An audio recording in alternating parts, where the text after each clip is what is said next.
Hey there, and welcome to the Pilates for the People podcast. I'm Lindsay Hammond. I am here with my amazing co host and yoga teacher training lead, Shannon Ball. We are both yoga and Pilates teachers, educators, and deep believers in the power of mindful movement, not just for physical movement. Yoga is so much more than exercise because it's about showing up in life, especially when things feel like a lot. Yes, and we've seen that in our own lives for sure, and also in our students and the teachers we train, that yoga for sure is not just about the poses. It's about learning how to meet yourself where you are, how to stay present when things are overwhelming. Yeah, especially when things are feeling overwhelming. And that's what we're here to talk about today. How to show up for yourself when everything feels like it's just too much.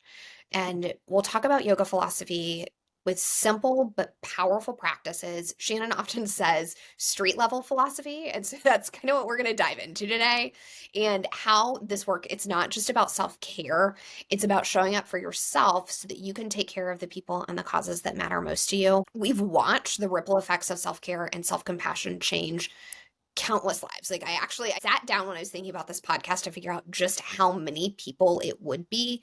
And I know that we've served at least 10,000 people since Shannon founded our studio in 2008.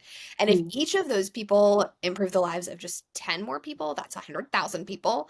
And then what if those 100,000 people each pass that on to 10 more? And that feels really reasonable. Like 10 more people like are better because, you didn't yell at your kids or like you didn't honk at someone in traffic or like I was really tempted to flip someone off on my drive today because they had a really terrible misogynist bumper sticker.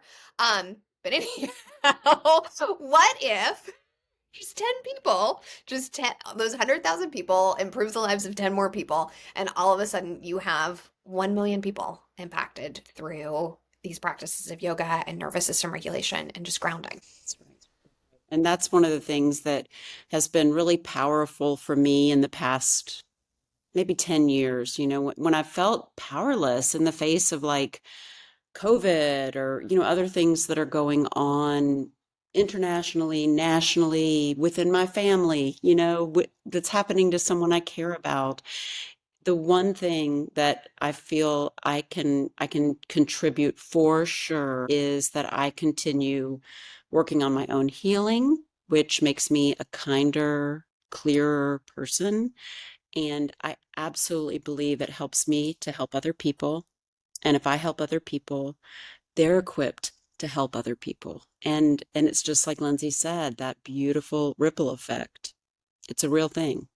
And really, it's what makes working at our studio such a joy because everyone has done their own work and everyone truly is there to serve in a way that improves other people's lives. Like it's really cool that you founded that and then that's continued because of that legacy. So, all Mhm. right, let's get into it. So, let's talk about the overwhelm because you know, I think I struggle sometimes to say or admit to getting overwhelmed. I often feel like I have to have it all together. And if I don't have it all together, like, what are people going to think of me? Like, are they going to think I'm a good enough mindfulness teacher? Am I going to be a good enough yoga teacher? But we all hit that place sometimes.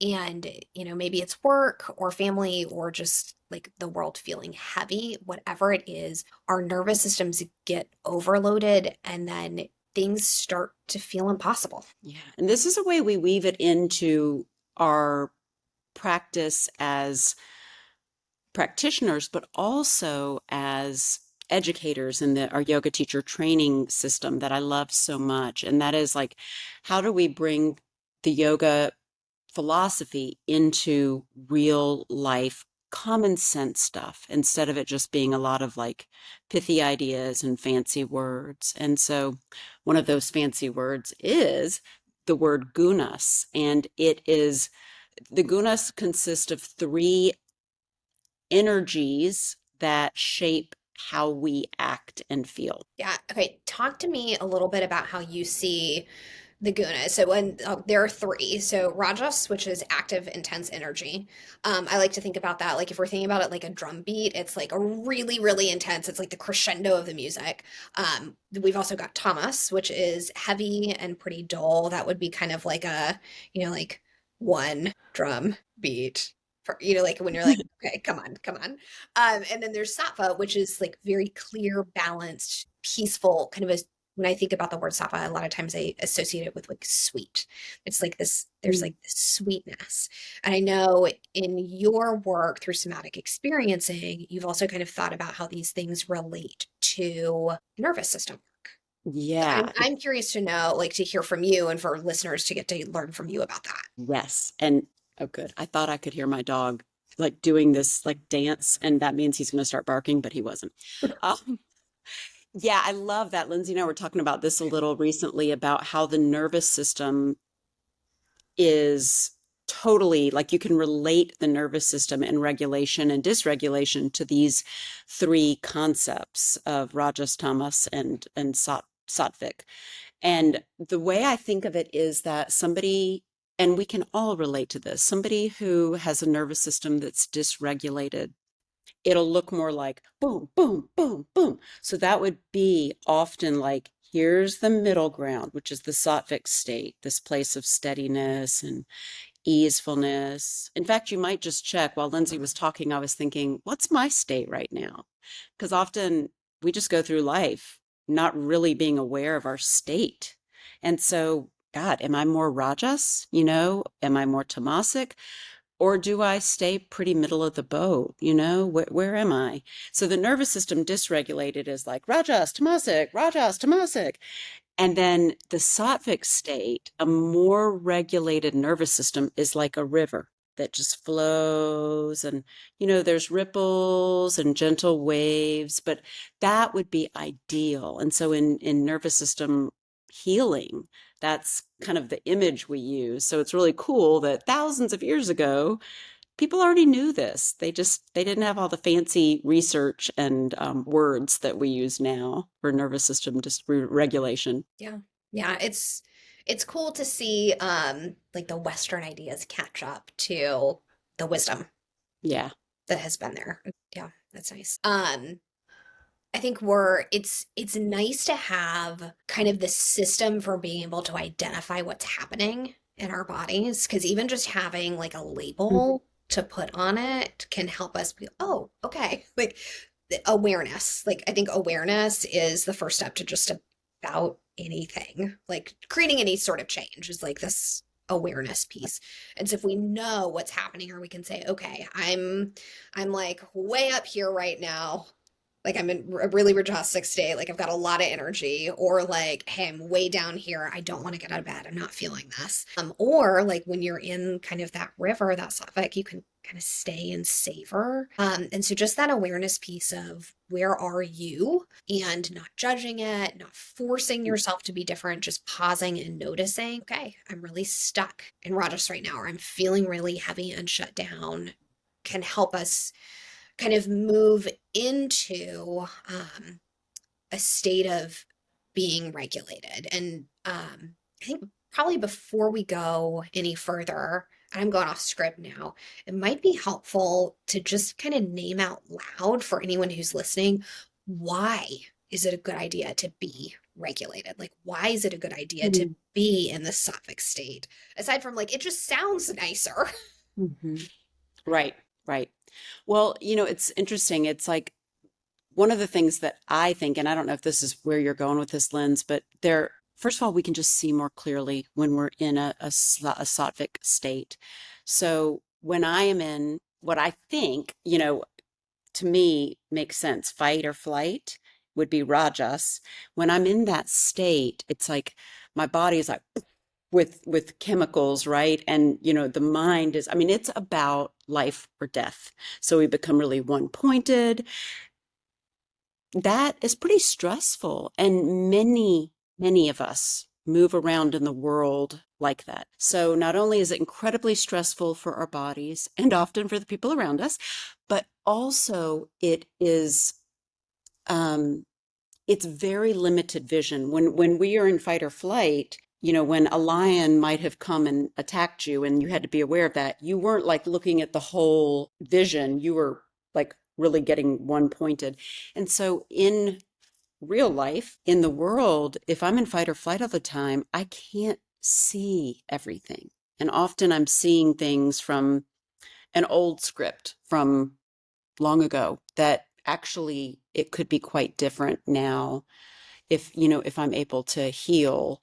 And same with tamasic. It makes me think of this is not all that tamasic means by any means. It does not mean fawning or but that could be a tamasic state. But tamasic does mean heavy. That could also be done with food or certain belief systems or just a way that you learn to survive life is just to be kind of heavy and not do a lot. That's again not the only definition of or description of tamas, but um, same thing. If I'm in that state, it's like I can't see things. I'm not clear then. I'm not really in my fullest light or expression.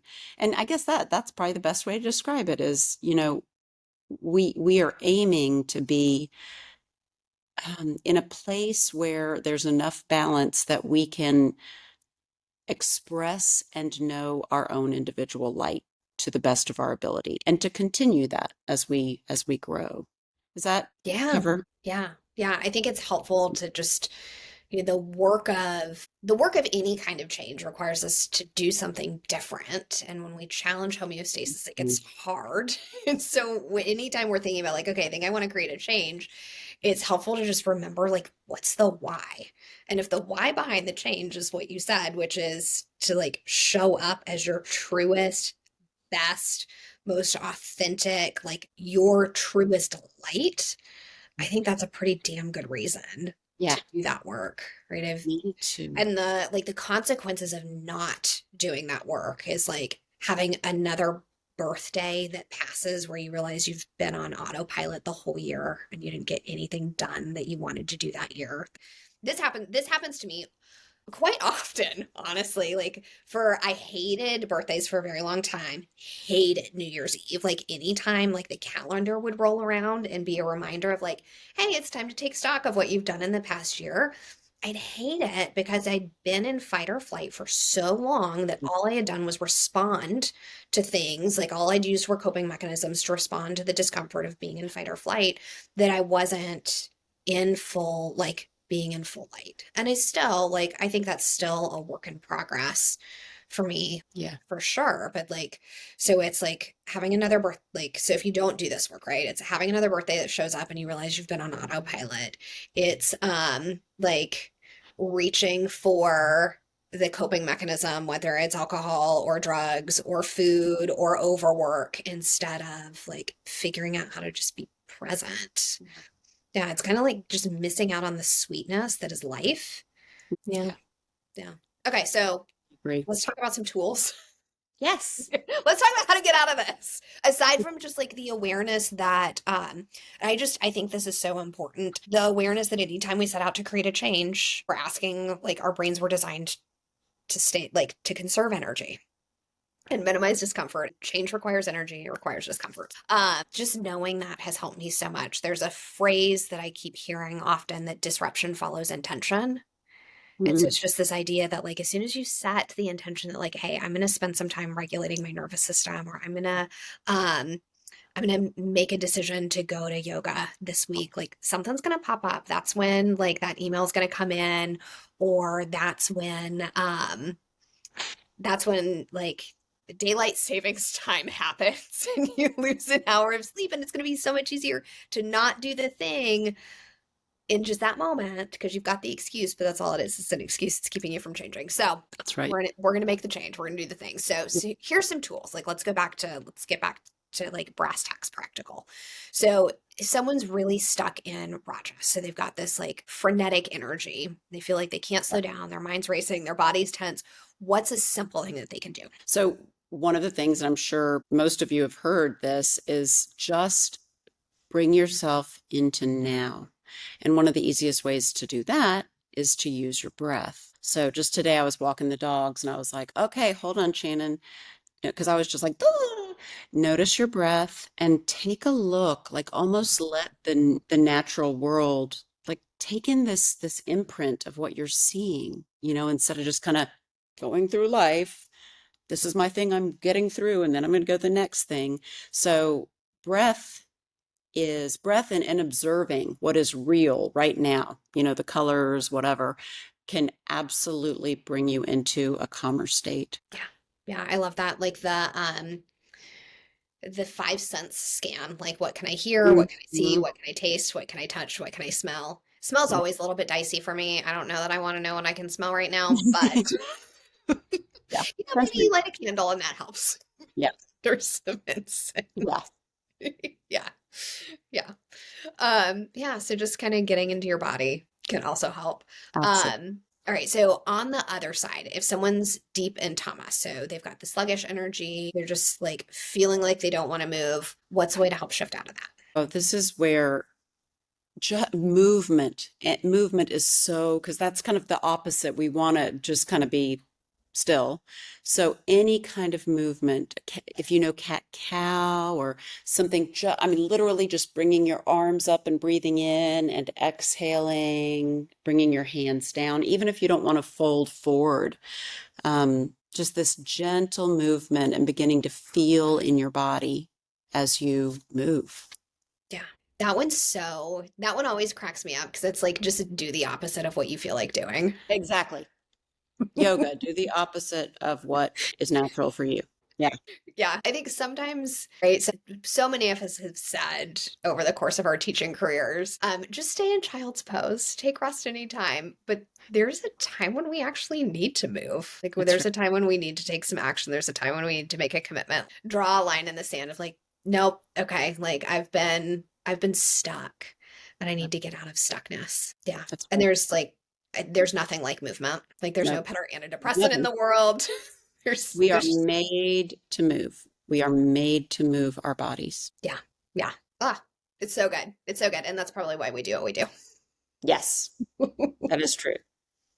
That is true. Yes. Another strategy that can help with that foggy feeling is light. So like opening a window, getting outside for a little bit, even just looking up instead of looking down. I was so coaches need coaches, teachers need teachers. I was doing like a little coaching challenge and we were supposed to write our goals down and we had to do the exercise one where we were looking up and then the other where we were looking down, and when you're looking up it's so much easier to be hopeful, and like the goals that I was writing down were so much more exciting and future oriented and hopeful than the ones that were looking down, which were like very like ticky tacky, like just get through my week again. Yeah, So it's yeah, just looking up, like just a shift in perspective can really help. that's right. And the key to all of this, and one of the things I love about our studio, is this isn't about fixing yourself or forcing yourself into something because you think it's finally going to make you better. This is about supporting yourself and being kind to yourself. And that it makes a huge difference. Yeah. Yeah. We've watched so many people come through our doors at this point, and the ones who really make a change that's lasting in a way where they kind of find that flow state are the ones who do it with lots and lots of self-compassion. Yeah. It's the people who come not for they're not beating themselves up or shaming themselves Mm. into their practice. It's the Yeah. ones who are like learning, and you don't have to always be good at it, like learning how to be Yeah. kind to themselves along the way. Yeah. Yeah. Yeah. Okay. So, huge question, how do we make this a habit? Because overwhelm doesn't just disappear. Like, a frustrating but amazing opportunity is that this isn't like mental health isn't one and done. Spiritual practice isn't one and done. We have to keep practicing how we show up for ourselves. So how do we make this a habit? Yeah. Well, and Ethel, I love this question too. And I'm going to bring yoga philosophy in again. One of the most powerful ideas is these two words, these two thoughts or ideas called Abhyasa and Vairagya. It's a hard word for my mouth. Abhyasa is it's like a steady practice without ceasing. And I don't want you to hear that like how, especially as women, I mean, when I hear that, I'm like, yeah, I should start running and, like I should do that again.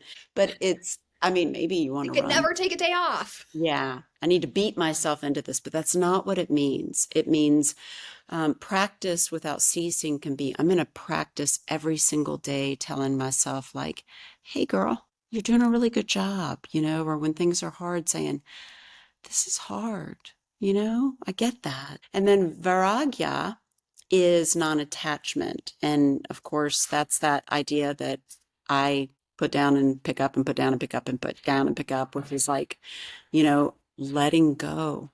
This idea of accepting things as they are and doing my work, my steady practice without clinging to what it should look like or what will happen, what the fruits of the labor will be. Yeah. It's almost like the person that you become during the study practice is the goal. It's not like the actual goal Yeah. of, Yeah.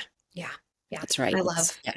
those are those are two of my favorite components of yoga philosophy. Someone described it to me once as like two wings on a bird. Like you have to have Mhm. one to have the other. Because if you're like way too like go, go, go, go, go, goal oriented with the like steady consistence without the non-attachment, like it gets really imbalanced. So like if you want to be a bird that can fly in a straight line instead of a bird that can only fly in a circle, you need you need both of them. Yeah. Yeah. Yeah. Yeah. Where can we find that, like yoga teaches us, a soft effort, or an effort and a surrender. Yeah. Yeah. I love that. It's you don't have to do it right. It doesn't have to be perfect. Not every time that you meditate is going to be this blissful experience. And also no effort is wasted. Like it's all kind of a deposit in the growing and re-regulating bank. And over time, like all that consistent effort over time adds up to something really incredible. Yeah. That's right. Yeah. Yeah. And that's the heart of what we teach in teacher training. That's the heart of what we do at our studio. It's not just about doing yoga, it's about living in the real world with all Mhm. of its flaws and all of its challenges in a way that supports you so that you can show up for the people around you. Yeah, that's right. And it's really wonderful when you use these tools and when you understand these tools through living them in your own life very imperfectly, extremely imperfectly, you can offer them to other people. So yoga starts to be something like it's meant to be, which is lived off the mat, beyond the mat and into the world. So, as we wrap up, here is our invitation. The next time that you're feeling overwhelmed, let's notice, are you feeling like more frenetic? Are you feeling a little bit more lethargic, a little bit more sluggish?